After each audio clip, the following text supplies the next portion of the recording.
Hello everyone, this is Darren here with Creativity Unleashed, and in today's video I'm going to be showing you how to make these really cool paint racks. They have adjustable heights, hanging area, and I also laser cut some really cool hooks that rotate and do a great job of part handling so that you can paint especially small parts really easily and have great control of the paint process. I can't believe I didn't build these racks sooner. These are truly amazing, and using them for all the projects now. So I'm starting this off how I start off most metalworking projects, which is to cut the materials to length. I'm using LS 1800 miter bandsaw, which works quite well. It's a bit slow compared to some other cutting methods, but it's quite effective and very accurate. So here I am welding on the casters. I'm using self-shielded flex core wire. I always find that when I'm welding on galvanized material or painted material, it's much easier to just weld through all of it with self-shielded flex core. If you were wanting to just use solid wire, of course clean up the metal better with a flap disc or wire wheel or something, and it would work just fine. But I found it really convenient to not have to really think about it much. So I decided to go with a 30-inch width here. I looked up at a lot of racks on the internet, and some of them were quite a bit narrower, and I don't think I really seen any wider, but my rack is going to be quite tall at about 84 inches when it's on its casters that are about 2 inches tall. And since this is thin wall tubing, the wire diameter I'm using is 0.30 or 0.8 millimeter.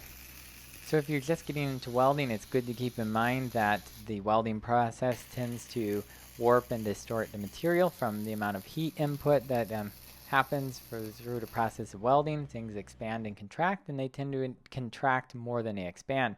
So having a nice flat welding table that's good and heavy where you can clamp to and something nice to work on definitely makes a huge difference on whatever metalworking projects you might have. If you're interested in this one, I do have a video on building it in the channel. All the welding I'm doing with the Thulium 4-in-1 welding machine.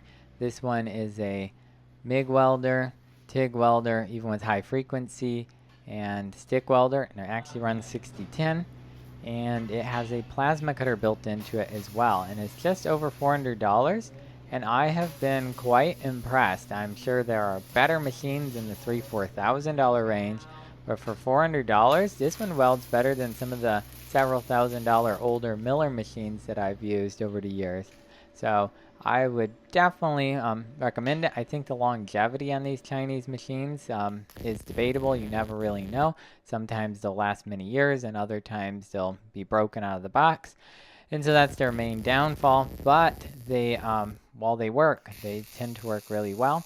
And so I pretty much entirely switched these very cheap welding machines, and I have really not had almost any complaints. My really expensive like Tweco machine that was like $3,000 stopped working, and I called the company, and they are pretty much like kick rocks, so they don't really care about you, and so you might as well buy a more economical machine in my opinion. But leave your comments down below of what you think and what machines you like to use. Yeah, in these shots here, I switched out to using solid wire with 100% CO2, which is my go-to shielding gas for MIG welding. And it does leave a little less cleanup necessary on some of the parts and all. You can see I have something clamped at the bottom so the pin doesn't fall through. This is a solid rod, and then it's set to go in there, so that way we can get some welds all around it. Real strong, lifts right out. Works really well.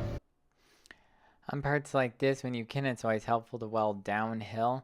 It's much easier to fill a bigger gap. So now I'm cutting out the hooks for hanging everything on with the longer B1. This is a 40-watt diode laser, and I have been blown away. Honestly, besides welding machines and plasma cutters, I think this diode laser is the coolest machine that I've ever got.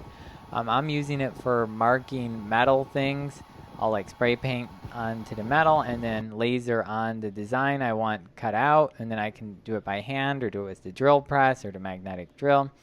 And then I'm also using it for making all kinds of templates and things out of wood boxes and hooks and just any kind of template or thing that needs to be accurate.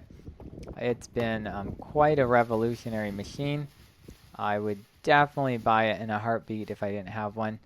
I'm sure the technology keeps evolving. I had a bit of trouble with the power supply, but other than that, I've been extremely impressed with these laser machines. You can mass produce parts at home pretty easily. I often run at 8-9 hours a day cutting out endless parts.